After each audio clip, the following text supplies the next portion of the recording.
प्यारे साथियों, प्रतिदिन की तरह आज भी यहाँ पे रीजनिंग का सेट लेके आ चुका हूँ। आज हमारा रीजनिंग में सेट प्रैक्टिस नंबर 7 होने वाले हैं। प्रतिदिन की तरह आज भी यहाँ पे एसएससी जीडी 2024 में पूछे हुए सवालों को सॉल्व कर रहे हैं और आज का हमारा जो सेट होगा आपका 21 फरवरी 2024 के पूछे हुए सवाल होने वाले हैं। तो चलिए शुरुआत करते हैं और शुरुआत करने से पहले अभी तक आपने मेरे चैनल को सब्सक्राइब नहीं किया है तो चैनल को सब्सक्राइब कर ले। चलिए शुरुआत करते हैं। देखिए, हमारा पहला प्रश्न कहता है कि निम्नलिखित में से कौन सा अक्षर समूह संख्या दी गई श्रृंखला के रिक्त स्थान पर आएगा।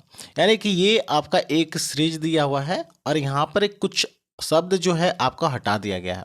तो यहाँ पे कौन सा शब्द आने वाला है पूछ रहा है। तो ऐसे सवालों को जब सीरीज वाले सवाल बनाएंगे तो पहले लेटर को पहले के साथ हम चेक कर लेंगे। ठीक है, पहले लेटर को पहले के साथ चेक करेंगे। तो यहाँ वाई लिखा है, यहाँ यू लिखा है, यहाँ एस लिखा है, यहाँ क्यू लिखा है, यहाँ ओ लिखा है। तो ए बी सी डी में हमें गिनना आसान होता है ए की तरफ से, ना कि जेड की तरफ से। तो यहाँ देखो ओ है, यहाँ क्यू है, तो ओ के बाद पी, पी के बाद क्यू होता है। तो कहीं सर यहाँ पे 2 बढ़ा के लिख दिया। ठीक है, अगर नहीं समझ में आता है तो ओ का मान होता है 15 नंबर पे और क्यू होता है आपका 17, 2 बढ़ा के लिख दिया है। ठीक है, एस होता है आपका 19 नंबर पे 17, 2 19, 2 बढ़ा के लिख दिया। यू का मान होता है आपका 21, तो 19 2 21, 2 बढ़ा दिया है। तो इस बार 21 से 2 23 हो जाएगा। 23 का मान होता है किसका, डब्लू का। ठीक है, और यहाँ पर वाई कितना है 25 है। तो सभी में 2 का वृद्धि हो रहा है, जो हमारा लॉजिक लग चुका है। ठीक है, सेम उसी प्रकार से दूसरे नंबर पे हम दूसरे नंबर को हम चेक करेंगे। ठीक है, तो जी का मान देखो होता है 10 नंबर पे, एल होता है आपका 12 नंबर पे, एन होता है आपका 14 नंबर पे, पी आता है आपका 16 नंबर पे। तो इस बार होगा यहाँ पे 18 और यहाँ पर टी होता है 20 नंबर पे। तो 18 होता है आपका आर का, तो यहाँ पर आर हो जाएगा। ठीक है, डब्ल्यू के बाद आर हो गया। सेम प्रोसेस करेंगे इस तरह के प्रश्न को बनाने के लिए। थर्ड वाले को हम थर्ड के साथ हम चेक कर सकते हैं। ठीक है, थर्ड वाले को थर्ड के साथ। यहाँ पे एम है आपका 13 नंबर पे, वो आपका 15 है, 2 बढ़ गया। क्यू आपका 17 होता है, 2 बढ़ गया।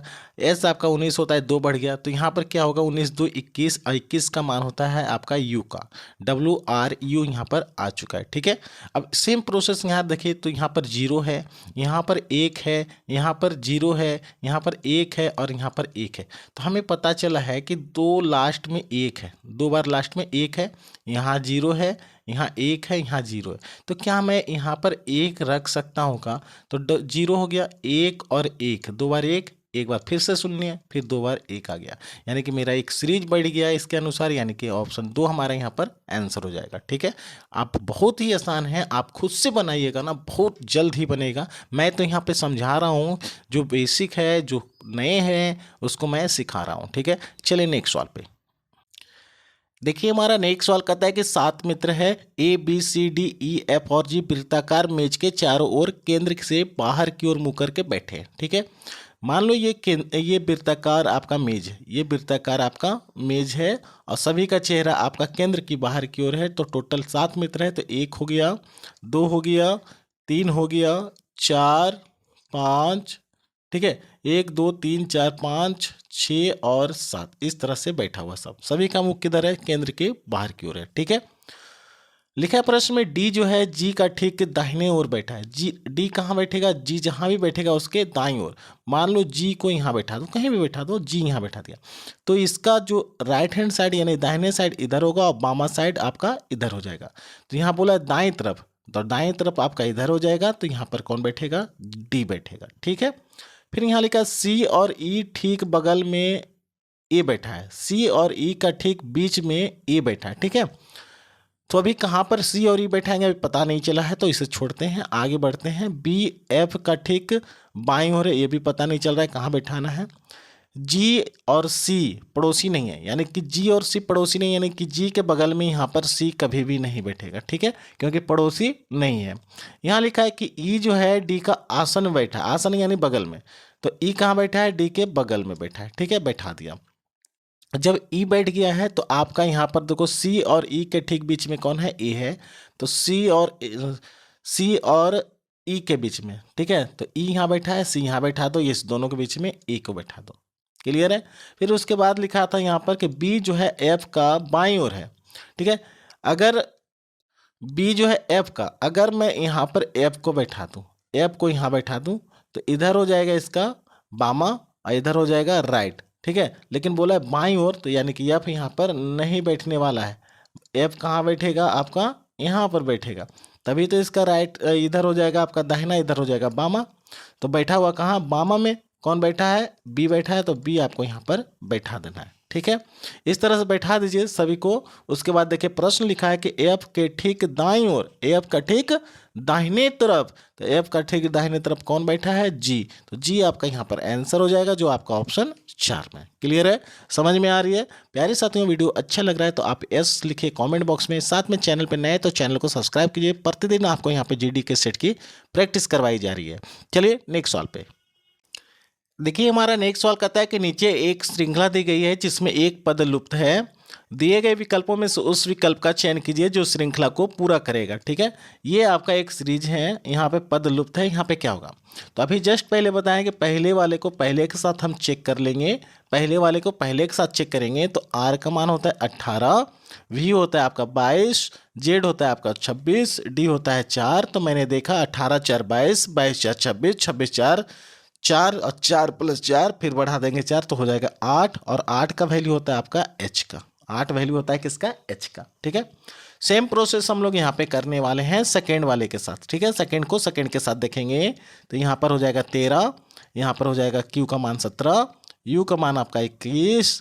ठीक है, y का मान होता है आपका 25। तो देखा कि 13 4 17, 17 4 21, 21 4 25, 25 4 29 हो जाता है। 29 कहने का मतलब हो गया कि 26 1 हो गया, बाकी उधर 3 हो जाएगा। ठीक है, इसका मतलब यहाँ पर आने वाला है सी। क्लियर यहाँ तक। सेम प्रोसेस करेंगे थर्ड वाले के थर्ड के साथ। तो जे का मान होता है आपका 10, एन का मान होता है आपका 14, आर का मान 18 होता है, वी का मान आपका 22 होता है। तो देखा कि 10 4 14, 14 4 18, 18 4 22, तो 22 4 26, और 26 का मान होता है आपका जेड का। सेम प्रोसेस करेंगे हम लोग फोर्थ वाले के साथ। तो फोर्थ का में कौन है, ई का मान है 5, एन का आई का मान होता है 9, एम का मान होता है 13, क्यू का मान होता है 17। तो देखा कि 5 4 9, 9 4 13, 13 4 17, 17 4 इस बार हो जाएगा 21, और 21 होता है जो आपका यू होता है। तो एच सी जेड यू आपका आंसर हो जाएगा, जो आपका ऑप्शन 2 में है। इस तरह का प्रश्न हमेशा एग्जाम में पूछे जाते हैं। तो देखो कितना आसान होता है, मैं तो बता रहा हूँ ना, आप उंगली पर गिनिएगा इसे। ठीक है, चलिए अगले सवाल पे।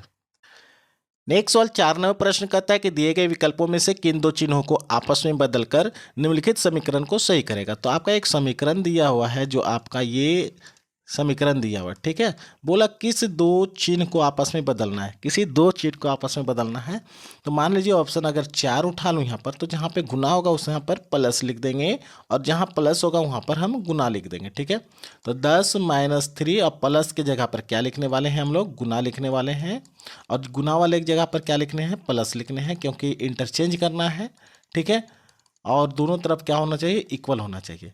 ये 6 से काट दो, 6 दूनी 12, तो यहाँ से हो गया 10, -3 दूनी 6, प्लस का 2 बराबर 6 होना चाहिए। 10 में से 6 गया 4, प्लस 2 बराबर 6, तो 6 बराबर 6 आ गया।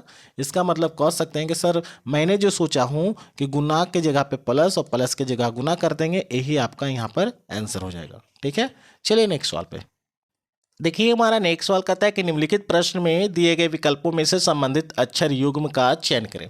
अब यहाँ पे डबल अनुपात आ गया है ना, इसका मतलब कि एक्स के एन एस को जिस प्रकार से आपका WJMR लिखा गया, सेम लॉजिक लगाना है, सेम प्रोसेस करना है, किस में लग रहा है हमें पता करना है। तो देखो यहाँ पर x है, पहले को पहले के साथ देख चेक करेंगे तो यहाँ x है, यहाँ W। अगर W से गिनेंगे तो W के बाद x आ जाता है। ठीक है, J के बाद गिनेंगे तो J के बाद K आता है। ठीक है, M के बाद N आ जाता है, और R के बाद S आ जाता है। तो हमारा लॉजिक लग गया कि यहाँ से इधर से अगर देखा जाए तो W से X, J के M N R S, तो देखो किस ऑप्शन में है। तो यहाँ देखा D के बाद E आता है तो D E हो गया, Z के बाद A आता है तो A हो गया, C के बाद आपका D होता है, और S के बाद आपका T होता है। तो सेम लॉजिक तो इसी में लग रहा है, तो इसका मतलब ऑप्शन एक ही हमारा क्या हो जाएगा, आंसर हो जाएगा। देखिए हमारा नेक्स्ट सवाल कहता है कि नीचे एक श्रृंखला दी गई जिसमें एक पद लुप्त है। दिए गए विकल्पों में से उस विकल्प का चयन कीजिए जो श्रृंखला को पूरा करेगा। तो ये आपका एक श्रृंखला दिया हुआ है। ठीक है, यहाँ पर कुछ शब्द जो हैं हटा दिए गए हैं, तो ये एक सीरीज की तरह काम करता है। ठीक है, तो सीरीज में आपको पहले के साथ हम तुलना करेंगे। ठीक, क्लियर है यहाँ तक।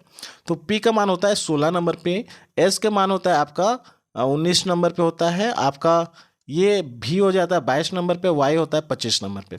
तो देखा कि 16 3 19, 19 3 22, 22 3 25, 25 3 28 हो जाएगा, 28 नहीं जाएंगे यहाँ पर, 25 के बाद 26 एक हो गया, फिर 27 28 यानी 1 और 2 हो जाएगा, यहाँ पर कितना होगा 2 2 यानी कि बी हो जाएगा। ठीक है, उसी तरह हम लोग चेक करेंगे सेकंड वाले को सेकंड के साथ, तो क्यू का मान होता है आपका 17, टी का मान होता है आपका 20, डब्ल्यू का मान होता है 23 और जेड का मान होता है 26। तो देखा 17 3 20, 20 3 23, 23 3 26, 26 के बाद फिर डायरेक्ट 3 आएगा। ठीक है, और 3 का मान होता है यानी कि सी हो जाएगा यहाँ पर। सेम थर्ड वाले के थर्ड के साथ देखेंगे तो एम का मान होता है 13, पी का मान होता है आपका 16, एस आपका हो जाता है 19 और भी आपका होता है 22।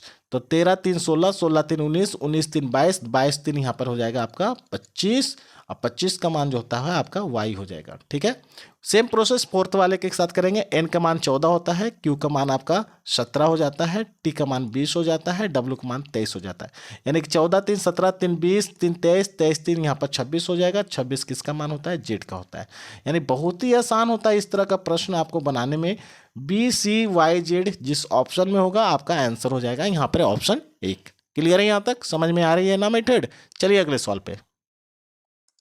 अब देखिए हमारा नेक्स्ट सवाल कहता है कि निम्नलिखित प्रश्न आकृतियों में दर्शाए गए अनुसार कागज के एक टुकड़े को मोड़कर उसमें छेद किया जाता है, तो दी गई विकल्प आकृतियों में बताइए कि खुलने पर कैसा दिखाई देगा, पूछ रहा है। देखो सबसे पहली बात, ये गोलाकार एक आपका कागज है, यहाँ से डॉट डॉट डॉट करके यहाँ तीर देने का मतलब ये साइड आपका मोड़ दिया गया, फिर यहाँ डॉट डॉट डॉट और तीर देने का मतलब अब इधर की ओर मोड़ दिया, अब मोड़ने के बाद ये कटिंग कर दिया गया। अब खोलेगा तो कैसा दिखाई देगा, जरा सा ध्यान देना है। खोलने के बाद कैसा दिखाई देगा हमें ध्यान देना है, जरा सा गोला बनाने दो यहाँ पर। ठीक है, जब गोला बन जाएगा बढ़िया से तो मैं बता रहा हूँ कि किस तरह से बनेगा। इस तरह से आपका दिया हुआ है। ठीक है, यहाँ पर आपका ये कटिंग किया हुआ है, इस तरह से, इस तरह से कटा और यहाँ पर इस तरह से। ठीक है, सेम ऊपर की ओर खोलेंगे तो इस यही फिगर आपका इस तरह से बनेगा। ठीक है, अब ये साइड खोलेंगे तो ये फिगर आपका इस तरह से बनेगा और ये वाला फिगर आपका इस तरह से बनेगा। ठीक है, तो सेम फिगर देखो किस ऑप्शन में बन रहा है वही आपका आंसर हो जाएगा। तो चेक कर लेते हैं किस ऑप्शन में हमें बन रहा है। ठीक है, तो देखो ऑप्शन 3, ऑप्शन 3 हमें दिख रही है, ऑप्शन 3 हमें दिख रही है कि सेम जो फिगर मैं बनाया हूँ सेम फिगर आपका ऑप्शन 3 में है। ऑप्शन 3 हमारा यहाँ पर आंसर हो जाएगा। चलें अब नेक्स्ट सवाल पे। नेक्स्ट सवाल कहता है प्रश्न में निम्नलिखित विकल्पों में से उस विकल्प का चयन कीजिए जो तीसरे शब्द से ठीक उसी प्रकार संबंधित है जिस प्रकार दूसरा शब्द पहले से। यानी कि कलाकार को जिस प्रकार से कैनवास से संबंधित है, कलाकार जिस प्रकार से कैनवास से संबंधित है उसी प्रकार से मूर्तिकार किससे संबंधित होगा। ठीक है, तो कलाकार जो होता है कैनवास का प्रयोग करता है, उसी तरह मूर्तिकार मूर्ति बनाने के लिए किसका उपयोग करेगा? पत्थर का उपयोग करेगा। हमारा आंसर हो जाएगा ऑप्शन 1 पत्थर। नेक्स्ट सवाल हमारा कहता है प्रश्न में नीचे दिए गए शब्दों को अंग्रेजी शब्दकोश के क्रम के अनुसार व्यवस्थित करने के बाद कौन सा शब्द 5वें स्थान पर आएगा। अंग्रेजी शब्दकोश के अनुसार हमें व्यवस्थित करना है और 5वें शब्द कौन सा आएगा हमें बताना होगा। ठीक है, तो ये देखो जब भी इस तरह का प्रश्न आएगा तो देखना है कि यहाँ स्टार्ट हो रहा है WHI, सभी में WHI है। ठीक है, WHI अगर सभी में है तो कौन आगे होगा कौन पीछे होगा हमें अभी तक पता नहीं चल रहा है। लेकिन जस्ट H के बाद यहाँ देखा तो यहाँ पर आपका I दिया हुआ है, यहाँ पर आपका अच्छा एक सेकेंड WHI तो सभी में कॉमन है। ठीक है, WHI सभी में कॉमन है। I के बाद यहाँ पर P है, I के बाद यहाँ पर L है, I के बाद यहाँ पर T है, I के बाद यहाँ S है, I के बाद यहाँ पर F है। तो ABCD में अंग्रेजी वर्णमाला में जो पहले आएगा वो आपका पहले यहाँ पर होगा। ठीक है, तो यहाँ पर देखा जाए तो सबसे पहले तो F आएगा, 1 नंबर पे आ जाएगा। ठीक है, F के बाद क्या होगा? L आएगा। ठीक है, ये आपका 2 नंबर पे आएगा। L के बाद क्या होगा? P आ जाएगा आपका ये 3 नंबर पे। अब P के बाद क्या आएगा? S आ जाएगा ये 4 नंबर पे और ये T वाला आएगा 5 नंबर पे। तो बोला प्रश्न में 5वें स्थान पे कौन आएगा, तो 5वें स्थान पर WHITE जो आपका ऑप्शन 3 में है। क्लियर है? चलिए नेक्स्ट सवाल, नीचे दिए गए अनुसार एक कागज को मोड़कर काटा जाता है, खोले जाने पर यह कैसा दिखाई देगा, पूछ रहा है। ये एक वृत्ताकार कागज है, यहाँ डॉट डॉट का मतलब है कि इधर की ओर मोड़ दिया गया है। ये डॉट डॉट का मतलब है इधर की ओर मोड़ दिया गया। मोड़ने के बाद यहाँ पे 2 कटिंग कर दिया है, ठीक है। अब इससे खोला जाएगा तो कैसा दिखाई देगा, तो बहुत ही आसान है। इसे खोलेंगे तो ये अगर ये पेज इधर नीचे की तरफ डाउन करेंगे तो ये इस तरह से फिगर यहाँ भी बन जाएगा, और इसको डाउन करेंगे तो ये फिगर आपका इस तरह से बन जाएगा। तो इस तरह का फिगर देखते हैं किस ऑप्शन में है। जिस ऑप्शन में रहेगा वही आपका क्या हो जाएगा, यहाँ पर आंसर हो जाएगा। तो देखिए ऑप्शन 4 जो आपका यहाँ दिख रहा है, सेम फिगर जो मैं अभी ऊपर बताया हूँ, इस तरह से प्रश्न यहाँ पर बनने वाला है। इस तरह का आकृति यहाँ पर बनने वाला था, ठीक है। देखिए हमारा नेक्स्ट सवाल कहता है कि दिए गए पासे को मोड़ने पर कौन सा अक्षर जो है आपका के वाले फलक के विपरीत होगा, ठीक है। के वाले फलक का विपरीत होगा। के देखो कहाँ बैठा है, यहाँ बैठा हुआ, इसका विपरीत पूछ रहा है, ठीक है। तो ये आपका एक खुला हुआ पासा है, और खुले हुए पासा में सबसे पहली तो जो सबसे लंबी लाइन होगा, उसे हमें खोजना है। तो ये देखो 1 2 3 बॉक्स मिलकर सबसे लंबी लाइन ये भी बना है, और 3 बॉक्स मिलकर सबसे लंबी लाइन ये भी बना है ना। तो इसमें अपोजिट क्या होता है कि अगर ये एच को यहाँ ले लो और टी ले लो, तो ये दोनों आपस में क्या हो जाता है, यहाँ पर अपोजिट हो जाएगा। क्या हो जाएगा, यहाँ पर अपोजिट हो जाएगा, ठीक है, यानी कि विपरीत हो जाएगा। सर कहिएगा सर कैसे? तो अगर मैं एच का विपरीत देखा चाहता हूँ, इसमें खुला हुआ पासा में एच का विपरीत देखा चाहता हूँ, तो एच के साथ जो बॉक्स सटा हुआ होगा वो आपका विपरीत नहीं होगा। यानी कि एच के साथ एम सटा हुआ, तो एम आपका इसका विपरीत नहीं है, बल्कि इसके जस्ट जो बगल में है टी, क्या एच के साथ सटा हुआ नहीं है, यानी ये दोनों आपस में अपोजिट हो जाएगा, यानी कि विपरीत हो जाएगा। सेम लॉजिक यहाँ लगाना है। जे का विपरीत देखा जाए तो इसके साथ के अगल बगल में है तो ये विपरीत नहीं होगा, लेकिन इसके साथ जस्ट इसके बॉक्स के बगल वाले विपरीत हो जाएगा। तो जे का विपरीत ओ हो गया, जे का विपरीत ओ हो गया, टी का विपरीत आपका एच हो गया। तो ये दोनों के और एम जो बचा है, ये दोनों भी तो आपस में उल्टा होगा, ठीक है। इसका मतलब यहाँ के का पूछा है तो के का अपोजिट क्या हो गया, एम। एम आपका आंसर ऑप्शन 1 में है, ऑप्शन 1 हमारा यहाँ पर आंसर हो गया। नेक्स्ट सवाल कहता है कि एक निश्चित कुट भाषा में HOST को लिख दिया है 9724 और KINDO को लिख दिया है आपका 45310, KNOWS को लिख दिया है आपका 37654 लिख दिया गया है। तो उसी कुट भाषा में डब्लू का कोड कैसे होगा, डब्लू को कैसे लिखा जाएगा, यानी डब्लू का कोड पूछा है। देखो ये इस तरह का प्रश्न बहुत ही आसान है। डब्लू का कोड पूछा है, यहाँ डब्लू आपका लिखा हुआ है, ठीक है। अब इसके साथ डब्लू के साथ देखो क्या क्या बैठा हुआ है, KNO, क्या बैठा हुआ, KNO और S। तो इस तीन, यहाँ मान लो ये पहला है, ये दूसरा है और ये तीसरा है। इस तीनों में से कहीं ना कहीं कुछ कॉमन होगा। जैसे K आपका यहाँ पर है, N आपका यहाँ पर है, O आपका यहाँ पर है। इसका मतलब कह सकता है कि KNO का कोड ये दोनों में अगर इधर मिल रहा है, ये आपका लेटर इधर मिल रहा है, तो यहाँ पे संख्या भी मिलेगा, ठीक है, इसका कोड भी मिलेगा। तो यहाँ देखो 4 है, यहाँ भी 4 है, यहाँ 5 है, यहाँ भी 5 है, यहाँ 3 है, यहाँ पर भी 3 है। इसका मतलब कह सकते हैं KNO का कोड हो जाएगा 453।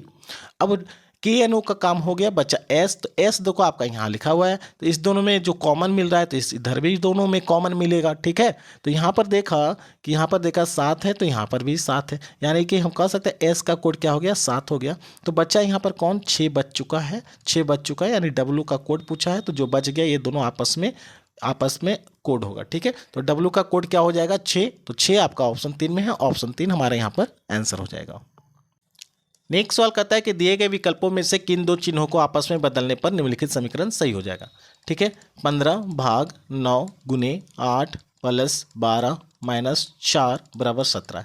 किसी दो चिन्ह को आपस में बदलना है, तो यहाँ से मैं ऑप्शन 2 उठा लेता हूँ। जहाँ प्लस होगा वहाँ पे भाग दे देंगे, और जहाँ भाग होगा वहाँ प्लस दे देंगे। देखते हैं सेटिस्फाइड कर रही है या नहीं है। 15 लिख दिया, जहाँ पे भाग है वहाँ पे प्लस लिखना है, तो प्लस का 9 गुने 8 प्लस का 12, यानी कि जहाँ प्लस होगा वहाँ पे क्या दे देना है, भाग दे देना है। तो भाग 12 माइनस 4 बराबर 7 होना चाहिए, ठीक है। अब यहाँ से मैं काट दूँ तो ये कटेगा, 4 दूनी 8, 4 तिया 12, और फिर ये 3 से 3 तिया 9 कट जाएगा, ठीक है। तो यहाँ होगा 15 प्लस का 3 दूनी 6, क्योंकि यहाँ गुना है, माइनस का 4 बराबर 7 होना चाहिए। 15 6 कितना होता है, 21। 21 में से, अच्छा यहाँ पे 17 होना चाहिए था, 17 लिखा हुआ। 21 में से 4 गया, ठीक है, तो यहाँ पे 17, तो 17 बराबर 17 हो गया। यानी कि हम कह सकते हैं सर ऐसे दो चिन्ह को बदलने की बात हो रहा है तो प्लस और भाग को आपस में चेंज कीजिएगा, ये समीकरण क्या हो जाएगा आपका सेटिस्फाइड करेगी। तो ऑप्शन 2 हमारा यहाँ पर आंसर हो जाएगा। नेक्स्ट सवाल आपका कहता है कि दिए गए विकल्पों में से उस आकृति का चयन कीजिए जिसे दी गई आकृति श्रृंखला प्रश्न चिन्ह के स्थान पर आएगा। सबसे पहली बात तो यहाँ देखिए टोटल 9 का 9 आपका सर्किल है। यहाँ पर एक त्रिभुज आ गया, इसमें 2 त्रिभुज आ गया, इसमें 3 त्रिभुज आ गया, इसमें आपका 4 त्रिभुज आ गया। तो नेक्स्ट वाले में क्या होगा 5 त्रिभुज आएगा। तो देखो ऑप्शन 1 देख लो, ऑप्शन 1 में 5 त्रिभुज है, ऑप्शन 1 आपके यहाँ पर आंसर हो जाएगा। नेक्स्ट सवाल कहता है कि निम्नलिखित प्रश्न में विकल्पों में दी गई उस आकृति का चयन कीजिए जो प्रश्न चिन्ह के स्थान पर रखा जा सकता है। देखो यहाँ पर एक त्रिभुज है, उसके बाद त्रिभुज के बाद आपका गोला भी आ गया, त्रिभुज सर्किल त्रिभुज, त्रिभुज सर्किल त्रिभुज सर्किल। इस बार क्या होगा त्रिभुज सर्किल त्रिभुज सर्किल और पुनः त्रिभुज होगा। तो देखो ऑप्शन 1 हमारे यहाँ पर आंसर हो जाएगा। ठीक है, ये तो बहुत ही आसान है, देखते एक साथ समझ में आ जाना चाहिए था। इस पर टाइम नहीं देते हैं ज़्यादा, चलते हैं आगे। नेक्स्ट सवाल कहता है प्रश्न में 5 व्यक्ति हैं, अमांडा, बेन, कैरोल, डेविड और एमिली एक वृत्ताकार मेज पर केंद्र की ओर मुँह करके बैठी हुई है। एक वृत्ताकार आपका मेज है और कहाँ बैठे हुए केंद्र की तरफ मुँह करके बैठा हुआ है। टोटल 5 है, 1 2 3 4 5 टोटल बैठा दिए हैं। लिखा है प्रश्न में बेन और डेविड के बीच में कैरोल बैठी हुई है। ठीक है, तो मान लो D फॉर डेविड और B फॉर बेन।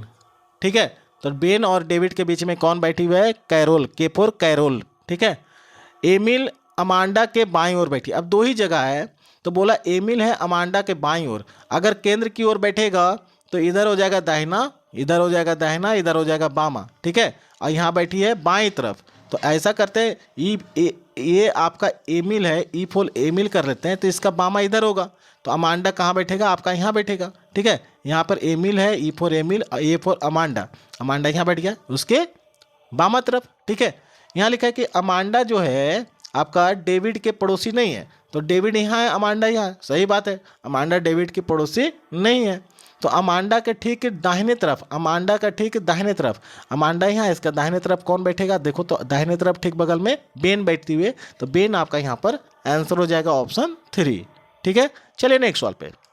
नेक्स्ट सवाल लिखा हुआ प्रश्न में दिए गए विकल्पों में से निम्नलिखित श्रृंखला में लुप्त संख्या का चयन करना है। यहाँ पर जो संख्या हटा हुआ है इसे पता करना है। तो ये आपका एक सीरीज की तरह होता है और जस्ट देखिए ज़्यादा बड़ा संख्या नहीं है और जस्ट बगल बगल में है। तो जस्ट बगल में तो सबसे पहली बात का वर्क करना है इसके अंतर पे। यहाँ 15 का अंतर है, 1 और 16 में 15 का अंतर है, 16 और 31 में भी आपका 15 का अंतर हो गया, 31 और 46 में भी आपका 15 का अंतर हो गया और 46 और 61 में भी आपका 15 का अंतर हो गया। तो एक सीरीज पकड़ा गया कि सभी का अंतर कितने का है 15 का है। तो यहाँ भी अंतर जो होगा आपका 15 का होगा। तो 5 1 6 हो जाएगा, 6 1 7। तो यहाँ पर क्या होना चाहिए ताकि 61 और 76 के बीच में 15 का गैप हो, तो यहाँ 76 होना चाहिए। ऑप्शन 4 देख लो, ऑप्शन 4 आपका यहाँ पर आंसर हो जाएगा।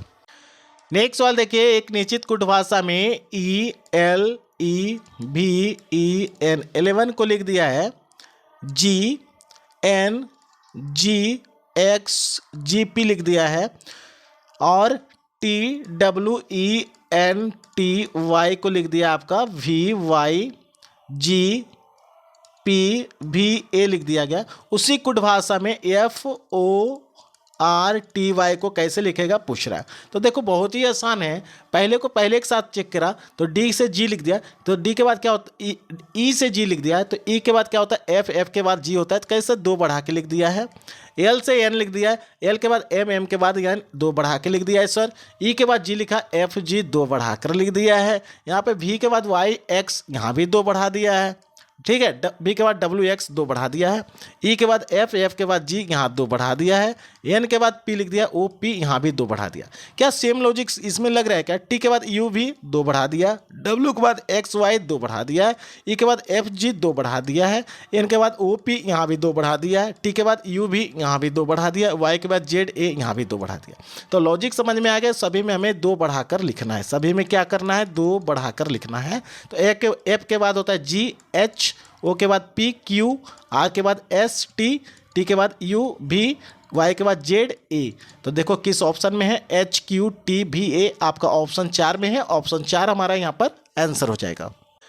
नेक्स्ट सवाल आपका कथन और निष्कर्ष वाले सवाल है। तो कथन और निष्कर्ष वाले सवाल में आपको बता चुका हूं कि जब भी कुछ का कहानी होगा तो इस तरह से फिगर बनाइएगा, और सभी का फिर रहेगा तो इस तरह से फिगर बनेगा, और कुछ कोई नहीं रहेगा तो इस तरह से फिगर बनाना है। सबसे पहली बात तो कथन को पढ़ना और फिगर बनाना है। सभी WC है, सभी का कहानी है तो जितने भी W है सबका सब कहाँ चल जाएगा, C के अंदर चला जाएगा। फिर यहाँ लिखा है कुछ P जो है आपका W है, कुछ P जो है आपका W है तो W से लेना है, ठीक है। कुछ P क्या है आपका W है। इस तरह से मैं फिगर यहाँ पर बना चुका हूँ।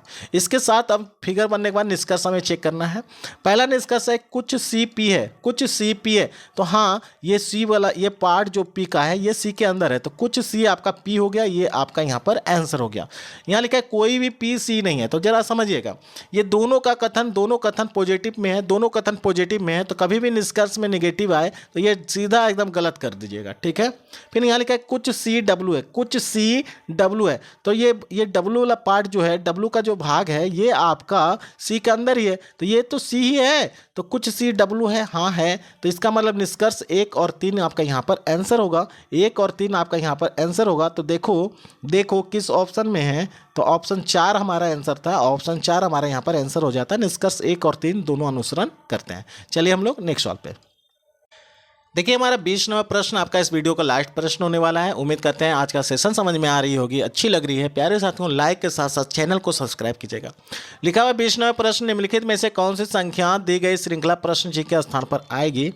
तो यहाँ पर 8463 लिखा हुआ है, उसके बाद 8384 हो गया, उसके बाद 8305 हो गया, उसके बाद 8226 हो गया। उसके बाद यहाँ पे कौन सी नंबर आने वाला है हमें पता करना है।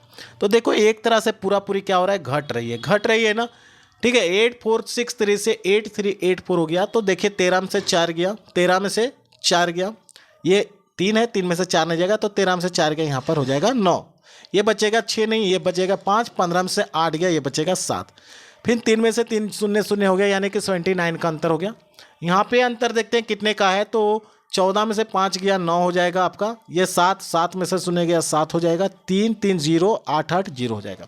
यहाँ भी 79 का अंतर हो गया। यहाँ पर देखा जाए तो 15 में से 6 गया 9 हो जाएगा, और ये बच गया आपका 9 में से 2 गया 7, फिर ये 2 ये शून्य हो जाएगा। यहाँ भी अंतर 79 का, यानी कि इसका मतलब यहाँ भी अंतर कितने का होगा, 79 का होगा। तो 16 में से 9 गया 7 हो जाएगा, यहाँ पर ये बचेगा 1, यानी कि 11 में से 7 गया बचेगा 4, ये 2 नहीं बचेगा, अब 1 हो जाएगा, ये 8। तो 8147 आपका यहाँ पर आंसर होने वाला है, जो आपका ऑप्शन 2 में है। तो प्यारे साथियों आज के लिए बस इतना है, फिर मिलेंगे अगले वीडियो में, तब तक के लिए धन्यवाद।